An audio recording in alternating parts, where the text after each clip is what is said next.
ये अजगरों का गांव है। यहाँ आराम फरमान के लिए आते हैं सैकड़ों अजगर। सुनने में भले ही ये बातें अजीब लग रही हों, लेकिन ये सच है। दरअसल मध्य प्रदेश के मंडला जिले के इस पथरीले इलाके में हर साल जाड़े के दिनों में एक दो नहीं बल्कि सैकड़ों अजगर अपने बिलों से बाहर निकल आते हैं। लगभग 200 हेक्टेयर से अधिक क्षेत्र में पत्थर और मिट्टी के बने छेदों से निकलते अजगर आम ग्रामीणों के अलावा पर्यटकों को आकर्षित करते हैं। जानकार बताते हैं कि ठंड के दिनों में जब तापमान नीचे चला जाता है तो इन सैकड़ों अजगरों को अपने शारीरिक तापमान को संतुलन में बनाए रखने के लिए बाहर आना पड़ता है और लंबे समय के लिए ये बाहर गर्म पत्थरों में ये धूप सेकते देखे जा सकते हैं। वन विभाग ने इनके संरक्षण के लिए इलाके में फेंसिंग तो कराई ही है, लेकिन अजगरों की सुरक्षा के लिए ये नाकाम साबित हो रही है।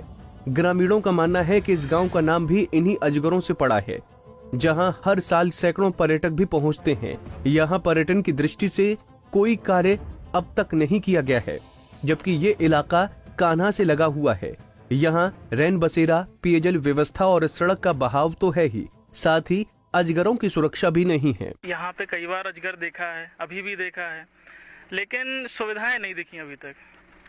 और यहाँ करीबन मैं 5 साल से बहुत ज़्यादा मतलब हर साल ही आना हो रहा है, हर ठंड में आना हो रहा है। और 5 साल में मतलब कहना चाहिए लोगों को जानकारी तो है, यूट्यूब में भी देखते हैं, सारा कुछ है, लेकिन सरकार उसके प्रति कुछ नहीं कर रही, ना उसका एडवर्टाइजमेंट कर रही है, सरकार के द्वारा कुछ नहीं किया जा रहा है। और यहाँ पे मुझे सबसे ज़्यादा जो असुविधा लगी वो रोड की है। यहाँ पे आने का मतलब कोई अच्छा उचित माध्यम नहीं है, ना ऑटो वगैरह चलते हैं, आप अपनी बाइक से आ सकते हैं। कोई अगर बाहर से आ रहा है जिसके पास गाड़ी नहीं है या बाइक नहीं है तो वो यहाँ पे मुश्किल है कि आ पाए। अच्छा, दूसरी चीज़ रोड में ऐसा है कि अगर यहाँ तक रोड बन जाए तो आदमी आ सकता है, सुविधाजनक तरीके से आ सकता है। कान्हा नेशनल पार्क में इन दिनों पर्यटकों की भारी भीड़ है। नवंबर दिसंबर के महीने में अवकाश के कारण यहाँ पर्यटकों का आना जाना रहता है। यदि अजगर दादर पर शासन प्रशासन ध्यान देते हैं तो ये एक बेहतर पर्यटन केंद्र की तरह विकसित हो सकता है। शासन स्तर को अजगर दादर अभ्यारण्य बनाने के लिए प्रस्ताव भेजा गया है। जल्दी से स्वीकृति हो जाएगी।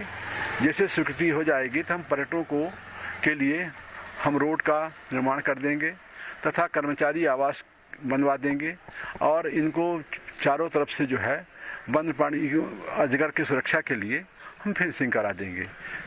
कितने अजगर हैं सर? और इसमें अजगरों की संख्या लगभग 300 से 500 तक है वर्तमान में। और चूँकि ये 6 माह जो है तो अनुकूल परिस्थिति में रहते हैं और 6 माह प्रतिकूल परिस्थिति में रहते हैं। इस समय ये जो है तो प्रतिकूल परिस्थिति में है तो खाना पानी का उपयोग नहीं करते हैं। ये सिर्फ चूँकि चट्टानें जब ठंडी के मौसम में ठंड पड़ जाती है तो दिन में जो है 11 बजे से लेकर 4 बजे तक धूप में बाहर निकलते हैं और रात में पुनः दरारों में, पत्थरों की दरारों में वापस। पिछले कई वर्षों से इस क्षेत्र को अभ्यारण्य बनाने की कवायद जारी है, लेकिन अब तक वन विभाग आश्वासन मात्र दे रहा है। अब देखना ये होगा कि आखिर कब अजगरों के इस गांव की दशा बदलती है। के कान्हा नेशनल पार्क पर्यटक बाघों के दीदार करने पहुंच रहे हैं, लेकिन इन सर्दियों के मौसम में पर्यटक अजगरों के दीदार कर रहे हैं। यहाँ काफी तादाद पे अजगर दिखाई देते हैं, जिसकी वजह से इसका नाम अजगर दादर पड़ा। अब जरूरत है इसे संरक्षित करने की।